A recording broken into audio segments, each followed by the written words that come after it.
मैं हूं कुमार भवेश चंद और आप देख रहे हैं खबरों के आर पार। खबरों के आर पार में आज जायजा लेंगे उत्तर प्रदेश के चुनावी तापमान के बारे में और समझेंगे कि उत्तर प्रदेश में इस वक्त जो सियासी हालात हैं उसमें कौन कहां खड़ा है और कौन क्या कह रहा है। 2022 के चुनावों की जो गति है वो कितनी तेज हुई है और क्या नए एस्पेक्ट सामने आ गए हैं, क्या नए मुद्दे सामने आ गए हैं जिसकी वजह से इस चुनाव के और गर्म होने के आसार हैं। और अगर हम उत्तर प्रदेश के चुनावी तापमान की बात करेंगे तो प्रधानमंत्री नरेंद्र मोदी ने आज एक बार फिर से उत्तर प्रदेश का दौरा किया। हालांकि वो एनसीआर रीजन में ही थे, दिल्ली के बेहद करीब थे, लेकिन उत्तर प्रदेश के इस इलाके में आकर उन्होंने जो बातें कही हैं उससे चुनावी गर्मी बढ़ने के आसार हैं। और उन्होंने जो कहा है वो चुनावी गर्मी बढ़ा इसलिए भी रही है क्योंकि वो सीधे सीधे अब पिछली सरकार पर अधिक हमलावर होते जा रहे हैं। और उन्होंने जो आज बात कही है उसमें कुछ ऐसे तत्व हैं जिनको लेकर आने वाले समय में आपको चर्चा सुनाई देगी, चर्चा दिखाई देगी। विकास के ख्याल से अगर देखा जाए तो जेवर इंटरनेशनल एयरपोर्ट का उत्तर प्रदेश में बनने की शुरुआत होना अपने आप में एक बड़ी उपलब्धि हो सकती है, लेकिन इसको लेकर कई चिंताएं और कई तस्वीरें एक साथ सामने आ रही हैं। सबसे पहले मैं बात करूंगा कि जेवर एयरपोर्ट प्रोजेक्ट पूरा है क्या, क्योंकि ये अहम है कि दिल्ली के आसपास में एक दूसरा इंटरनेशनल एयरपोर्ट होगा जिससे उत्तर प्रदेश और आसपास के इलाकों में एक उनको ज़्यादा सुविधाएं मिल जाएंगी। दूसरा, दिल्ली एयरपोर्ट पर उसका दबाव कम होगा और चूंकि दिल्ली में जगह की कमी है, जेवर एयरपोर्ट के पास पर्याप्त जगह है और इसकी परियोजना बड़ी है, तो जाहिर है कि इसका लाभ वहाँ के आसपास के निवासियों को मिलेगा। लेकिन इसके पीछे एक राजनीति भी है। हम राजनीति पर बात करेंगे कि इसके पीछे क्या राजनीति है, लेकिन अभी हम बात कर लेते हैं कि जेवर एयरपोर्ट की विशेषताएं क्या हैं। जेवर एयरपोर्ट की सबसे बड़ी विशेषता यह है कि ये दुनिया का सबसे बड़ा अंतर्राष्ट्रीय हवाई अड्डा होगा। 1 लाख से ज़्यादा रोजगार के अवसर पैदा करेंगे ये एयरपोर्ट बनने की वजह से, ऐसा दावा किया गया है। हालांकि इससे ज़्यादा भी हो सकते हैं, लेकिन एक दावा ये किया गया है कि 1 लाख से ज़्यादा रोजगार के अवसर पैदा होंगे और अड्डे के पहले चरण पर 10,050 करोड़ रुपए से ज़्यादा की लागत आएगी। भूमि अधिग्रहण और परिवारों के पुनर्वास से संबंधित सभी काम पूरे हो चुके हैं, ये सरकार ने दावा किया है। लेकिन हकीकत यह है कि अभी किसान इसको लेकर मुआवजे की मांग को लेकर आज भी इसका प्रदर्शन हुआ है और कांग्रेस ने इसको मुद्दा बनाया है। नहीं चलेगी, गुंडागर्दी नहीं चलेगी, गुंडागर्दी नहीं चलेगी, तानाशाही नहीं चलेगी, तानाशाही नहीं चलेगी, तानाशाही नहीं चलेगी, तानाशाही नहीं चलेगी। हितू महसरे मुर्दाबाद, हितू महसरे मुर्दाबाद, हितू महसरे मुर्दाबाद, हितू। और ये तस्वीर बताती है कि किसानों के मुआवजे का मामला अभी गर्म है और ये चुनाव चूंकि करीब है इसलिए ये मामला अभी फंस सकता है। लेकिन चूंकि ऐसी योजनाओं के पीछे एक राजनीतिक निहितार्थ होते हैं इसलिए ऐसी योजना को लॉन्च किया गया है। लेकिन हम आपको इस वक्त और इसके बारे में खूबियां बता देता हूं कि इस एयरपोर्ट के बन जाने से दिल्ली, नोएडा, गाजियाबाद, अलीगढ़, आगरा, फरीदाबाद और पड़ोसी इलाकों को इसका भरपूर लाभ मिलेगा। ये देश का पहला नेटवर्क जीरो उत्सर्जन एयरपोर्ट भी होगा। ये हवाई अड्डा उत्तर भारत का लॉजिस्टिक गेटवे भी होगा और उत्तर प्रदेश के लिए यह गेम चेंजर साबित हो सकता है। इसलिए क्योंकि उत्तर प्रदेश में अभी तक इतना बड़ा इंटरनेशनल एयरपोर्ट तो और भी है। प्रधानमंत्री ने हाल में जिसका उद्घाटन किया है कुशीनगर एयरपोर्ट का, उसको भी इंटरनेशनल एयरपोर्ट का दर्जा दिया गया है। जो लखनऊ में एयरपोर्ट है वो भी इंटरनेशनल एयरपोर्ट है, जो वाराणसी में है वो भी इंटरनेशनल एयरपोर्ट है। लेकिन ये जो एयरपोर्ट है जो नोएडा में बनने जा रहा है ये एक अलग तरह का है। यहाँ से जो है इस इलाके में चूंकि जो प्रधानमंत्री ने अपने भाषण में इस बात पर बहुत जोर भी दिया कि जो पूरे पश्चिम अंचल का वो एक तरह से कमर्शियल हब बन जाएगा। उन लोगों को अपने सामान को बाहर भेजने में आसानी होगी, यानी कि एक्सपोर्ट इससे बढ़ेगा। ये एक दावा किया गया है और ये एक हकीकत भी है कि इससे सहूलियत मिलेगी। लेकिन ये सब अभी भविष्य के गर्भ में है। ये भी एक सच्चाई है कि ये योजना अभी भविष्य के गर्भ में है और इसका पहला फेज, केवल पहला फेज 2024 के आखिर तक ये पूरा हो पाएगा। ये भी एक सच्चाई है। लेकिन इस एयरपोर्ट को लेकर जो है कई इंटरेस्टिंग इसके पहलू हैं कि इस एयरपोर्ट पर ऐसी सुविधा डेवलप की जा रही है कि दिल्ली से उसको जोड़ा जाएगा हाई स्पीड ट्रेन के साथ जोड़ा जाएगा, यानी दिल्ली से उस जेवर एयरपोर्ट पर पहुंचने में मात्र 21 मिनट का समय लगेगा और जेवर एयरपोर्ट को इसी तरह के हाई स्पीड ट्रेन के साथ वाराणसी तक जोड़े जाने का एक प्लान है। लेकिन ये सारे प्लान बहुत आगे आने वाले फेजेज में इसको पूरा किया जाएगा और 4 फेज में इसकी योजना बनी है। यानी ये जो पहला फेज पूरा होगा, जो ये रकम जो बताया गया है शुरुआत में कि 10,050 करोड़ रुपए इस पर लागत आएगी, ये पहले फेज की लागत है और इससे जो काम पूरा होगा 2024 तक, इससे अभी बहुत सारी सुविधाओं का इससे अभी वंचित रहेगा ये एयरपोर्ट पे। यानी एक लंबा प्रोजेक्ट है जिसको लेकर इतने बड़े सपने दिखाए जा रहे हैं, क्योंकि चुनावों में सपने ही काम करते हैं।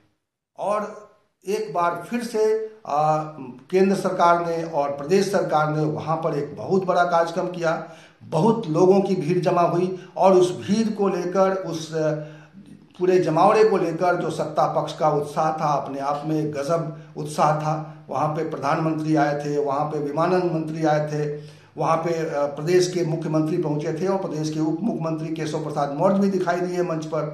तो एक राजनीतिक तौर पे एक बड़ा कार्यक्रम था और इसको चुनाव के करीब ये कार्यक्रम हो रहा है, सरकारी कार्यक्रम, तो जाहिर तौर पर उसका चुनावी रंग भी देखने को मिला। और यहाँ पे प्रधानमंत्री ने किस तरह की बातें की है वो सुनना ज्यादा इंटरेस्टिंग है। आजादी के इतने सालों तक तो उत्तर प्रदेश को ताने सुनने के लिए मजबूर कर दिया गया था। कभी गरीबी के ताने, कभी जात पात की राजनीति के ताने, कभी हजारों करोड़ रुपयों के घोटालों के ताने, कभी खराब सड़कों के ताने, कभी उद्योगों के अभाव के ताने, कभी ठप पड़े विकास के ताने, कभी अपराधी माफिया और राजनीति के गठजोड़ के ताने। यूपी के कोटि कोटि सामर्थ्यवान लोगों का यही सवाल था कि क्या वाकई कभी यूपी की एक सकारात्मक छवि बन पाएगी कि नहीं बन पाएगी।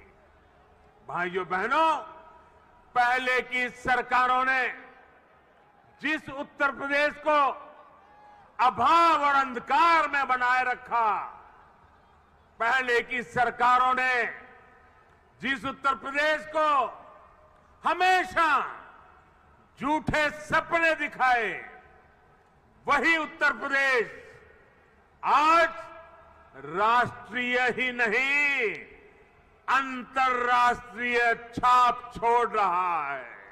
एक तरफ नोएडा के करीब प्रधानमंत्री जेवर में इस कार्यक्रम का इनॉग्रेशन कर रहे थे, इस कार्यक्रम की शुरुआत कर रहे थे, तो दूसरी तरफ अखिलेश यादव जनवादी पार्टी सेकुलर के मंच से प्रदेश के लोगों को संबोधित कर रहे थे। ये भी एक अपने आप में बड़ी रैली थी और इस रैली में जो जुटान हुआ था, इस रैली में जो भीड़ जमा हुई थी, उसको देखकर अखिलेश यादव भी गदगद थे और उन्होंने वहां जो जेवर एयरपोर्ट को लेकर प्रधानमंत्री के जो दावे थे उसके खिलाफ किस तरह की बातें की हैं वो सुनना जरूरी है कि उन्होंने क्या कहा है और किस तरह से कहा है। क्योंकि मैंने आपको बताया कि चुनावों का माहौल है इस वक्त, इसलिए इस तरह की परियोजनाएं भी चुनावों में राजनीति का विषय बन जाती हैं और अखिलेश यादव का ये बयान बताता है कि किस तरह से इस पूरे मामले में सत्ता पक्ष और विपक्ष के बीच में इस वक्त चुनावी राजनीति चल रही है। ये कैसे भारतीय जनता पार्टी के लोग हैं? एक तरफ तो हवाई अड्डा बेच रहे हैं, दूसरी तरफ हवाई अड्डा बना रहे हैं। बताओ आप इनकी बातों पे भरोसा करोगे कि नहीं करोगे? कौन भरोसा करेगा इन पर? ये सरकार का हवाई अड्डा बिक गया, सरकार एक हवाई अड्डा बना रही है और ये हवाई अड्डा किस लिए बन रहा उसका गणित मुझे समझ में नहीं आता। जब मैंने जानकारी हासिल करने की कोशिश की, मुझे वो समय याद आया जब भारतीय जनता पार्टी के लोगों ने कहा था कि ये गरीब हवाई चप्पल पे चलने वाला हवाई जहाज पे चलेगा। बताओ हमारे गरीब भाइयों, कितने लोग हैं जो हवाई जहाज पे चल लिए हैं। यही बीजेपी का नारा था कि हवाई चप्पल पहनने वाला हवाई जहाज पर बैठेगा। हवाई जहाज भी बेच दिए, हवाई जहाज जहां खड़े होते हैं वो एयरपोर्ट भी बेच दिया। और जो हवाई जहाज के गणित समझेगा वो सोचेगा क्या गणित है हवाई जहाज का। जितने भी एयरपोर्ट बने हैं सब घाटे में हैं। दिल्ली का एयरपोर्ट कई हजार करोड़ में घाटे में है। जो हमारी सरकारी हवाई जहाज यात्रा करने वाली एयरलाइंस वो घाटे में, 60,000 करोड़ के घाटे में। हम लोग यहां से गिनते चले जाएं, आप बलिया और गाजीपुर पहुंच जाओगे, रुपया नहीं गिन पाओगे कितने घाटे में एयर इंडिया का हवाई जहाज है। जो प्राइवेट चल रही है वो भी घाटे में हैं। जो एयरलाइंस चल रही सब घाटे में हैं। तो सोचो, एयरपोर्ट घाटे में, हवाई जहाज चल रहा है वो घाटे में। तो ये भारतीय जनता पार्टी का गणित क्या है जो मुनाफा लोग कमा रहे हैं। भारतीय जनता पार्टी और समाजवादी पार्टी से इतर कांग्रेस ने भी इस पूरे मुद्दे पर एक सोशल मीडिया कैंपेन चलाया हुआ है और सोशल मीडिया पर इस अभियोजना को लेकर, इस परियोजना को लेकर कांग्रेस ने कुछ शंकाएं जताई हैं। और उन शंकाओं के साथ साथ जो सवाल उठाया है किसानों के मुआवजे का, वो वीडियो भी मैं आपको दिखाता हूं कि उस वीडियो में जो जिस तरीके से किसानों का एक हंगामा दिखाई दे रहा है, किसानों का एक आंदोलन दिखाई दे रहा है, वो वीडियो आप इस वक्त पूरा देख लीजिए।